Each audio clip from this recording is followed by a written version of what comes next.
Bonjour à tous.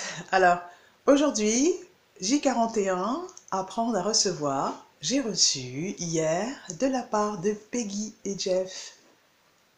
Hop, je rayonne jour après jour. Ça a été une très grosse surprise. Sur le coup, j'ai ouvert ma boîte aux lettres. Je me suis dit, j'ai pas commandé de livre. Je m'en souviens pas. Je sais que je vais en lire plein, mais j'ai pas commandé de livre.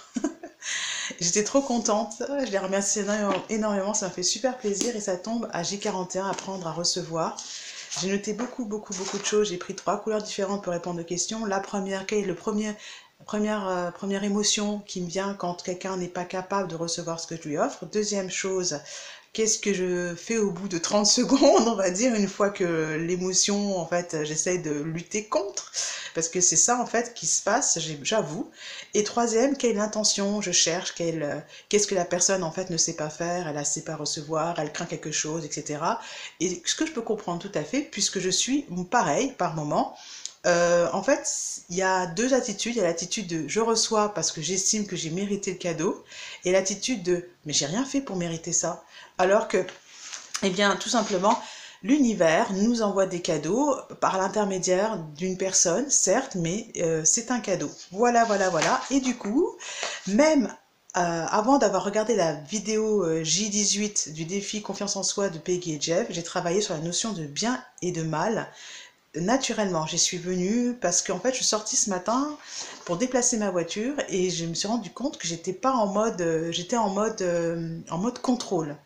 Et à ce moment-là, je vois une blonde arriver dans sa voiture et elle n'était pas en mode contrôle, elle était en mode je souris, je demande un truc, je sais que c'est pas possible, mais je tente quand même. Et là, je me dis ah ouais, mince, là moi je suis en mode victime, c'est pas ce que je souhaite, mais c'est pas grave.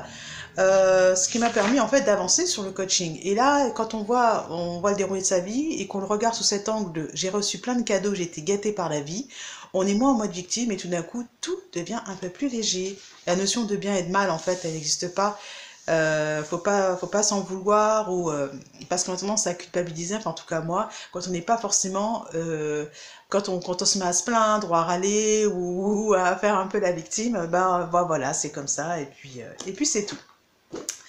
Donc, j'ai déjà complété évidemment la première séance. Si vous voulez, je vous donne un petit peu ce que j'ai noté dedans pour la définition de l'amour. Définition de l'amour, je la connais par cœur en fait, je vais la regarder. Voilà, accepter l'autre, pour moi, c'est accepter l'autre tel qu'il est, même si on ne sait pas pourquoi il est comme ça et qu'on ne le comprend pas toujours. Pour moi, ça c'est ma définition de l'amour. Évidemment, c'est croire en ses capacités, c'est faire confiance à l'autre. Eux, ils ont résumé par l'amour, c'est vouloir la croissance spirituelle de l'autre. Oui. Alors, au départ, j'ai adopté la leur et puis je suis restée, j'ai envie de donner celle-là pour l'instant. Voilà. Et puis, je remplis mon réservoir d'amour. C'est vraiment l'intention du jour. Ça n'a pas été une mince affaire, mais c'est fait. Je vous fais de très gros bisous. À bientôt!